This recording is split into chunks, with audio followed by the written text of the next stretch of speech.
Now, 6 News Sports. State soccer boys Class B quarterfinals and the two-time defending state champs play tonight. Skutt Catholic chasing a third consecutive title.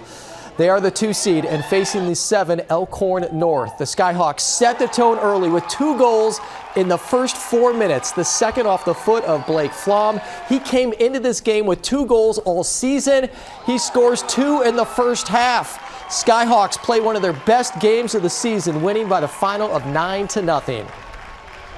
They're a good team. I don't think that score really dictates, how close they actually are. But I mean, they're a good team. We just played our best today. They will play Lexington up next. Bennington, Conestoga, Badgers, the 1 seed and the favorite to win it all. They certainly look the part. 11th minute, Austin Kaiser puts just enough on this to roll into the net. That the first of many Bennington goals. Still first half, Caden Boyer sets up Kai Ulbrich, a beautiful pass. 3-0 Badgers. They continue to add on.